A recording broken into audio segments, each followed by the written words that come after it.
तो भगवान ने तय कर दिया इस कलकाल में किसको आना है और किसको जाना है। भगवान से जुड़ जाओ तो भगवान छप्पर फाड़ के देता है। भगवान से अगर आप जुड़ जाओ तो वो मस्ती ही अलग होती है, वो नशा ही अलग होता है।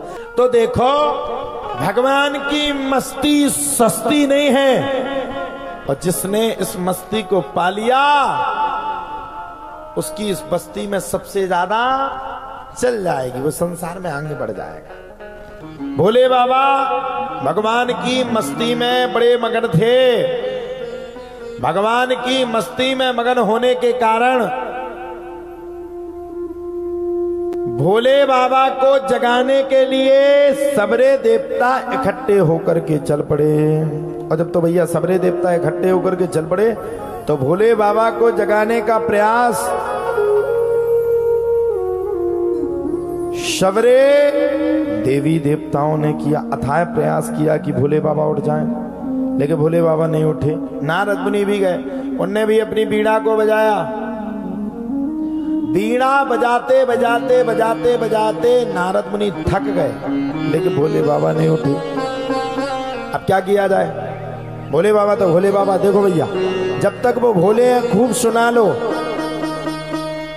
और जैसे ही भोलेनाथ से त्रैलोकीनाथ में आए समझ लो गड़बड़ है। हाँ, वो तो भोलेनाथ है। लेकिन सबरे देवी देवताओं के जगाने के बाद भी भोले बाबा नहीं जगे। तब कहा भोले बाबा को जगाओ, बड़े भगवान के भजन में मदमस्त रहते हैं। ऐसा नहीं तीनों लोग जल करके राख हो जाएं। तो भैया जब इतना सब कुछ हुआ तो कहा जाता भोलेनाथ को जगाने का प्रयास पूर्णतया किया गया। भोलेनाथ को जगाने का जब पूर्ण तरीके से प्रयास किया गया तब भी भोले बाबा नहीं जगे।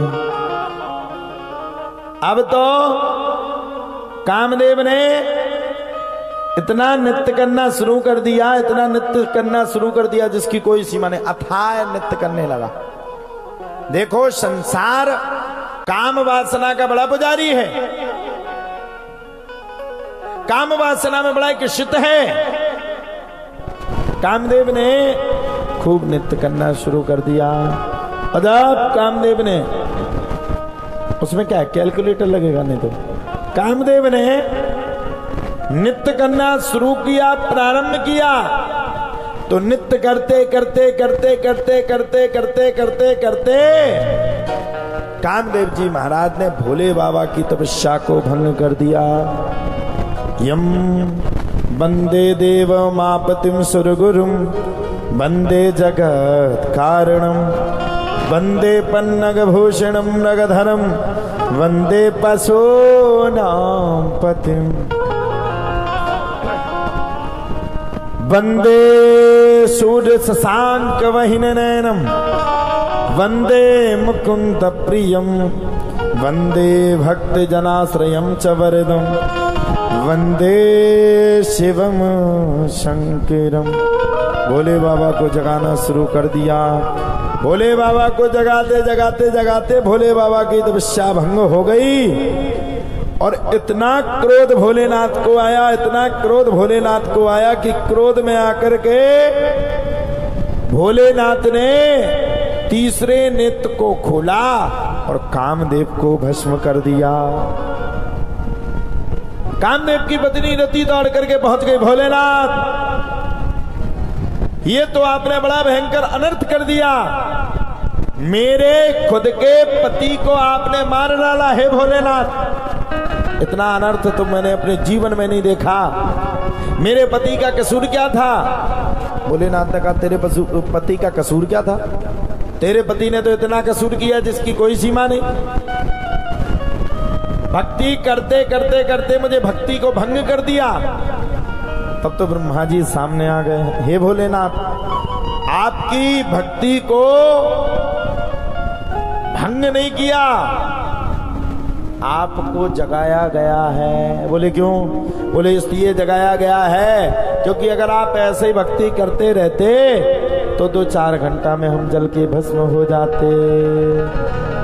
त्वमेव माता च पिता त्वमेव त्वमेव बन्धो च सखा त्वमेव त्वमेव विद्या द्रविणं त्वमेव त्वमेव सर्वं मम देव देव।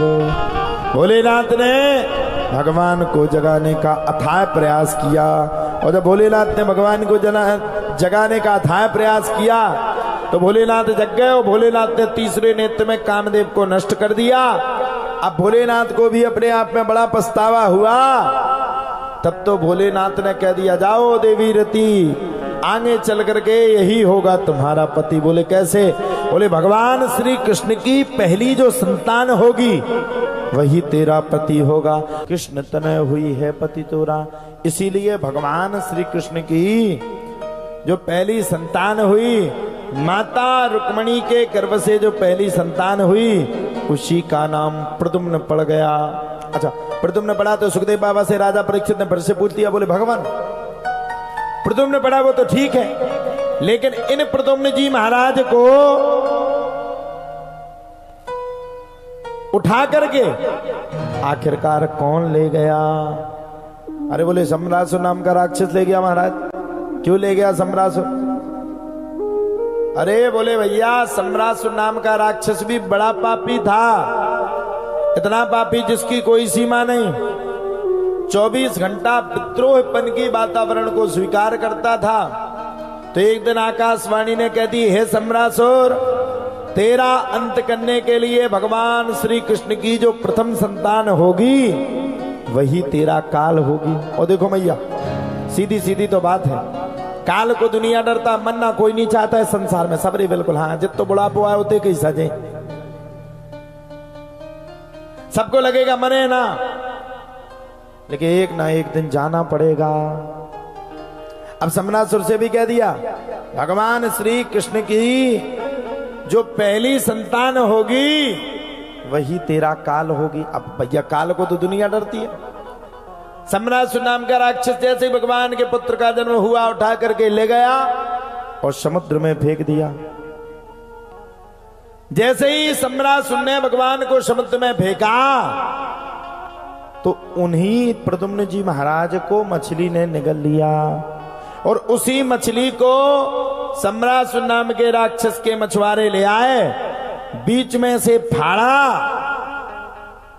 सो उसी मछली में से प्रद्युम्न जी महाराज निकले। अब सम्रासुर के दिमाग पे आया, मछली का पुत्र है, कह दिया जाओ पाल लो। भानुमति ने पालना शुरू कर दिया। कुछ समय के बाद नारद मुनि ने पूर्व जन्म की संपूर्ण कथा सुनाई, और उन्हीं प्रद्युम्न जी महाराज को राक्षस विद्या के द्वारा अल्प आयु में ही सयाना कर दिया। समस्त शास्त्र और शस्त्र की विद्या में परिपूर्ण कर दिया, और जब समस्त शास्त्र और शस्त्र की विद्या में परिपूर्ण कर दिया, तब तो प्यारे कहा जाता है बड़े प्रेम के साथ एक सांस में आनंद पूर्वकम आनंद लेते हुए भूत पावन श्री भोले नाथ की कृपा से सब कुछ अच्छा हो गया। और जब सब कुछ अच्छा हो गया तब तो प्यारे कहा जाता है प्रद्युम्न जी महाराज ने सम्रासुर का अंत किया।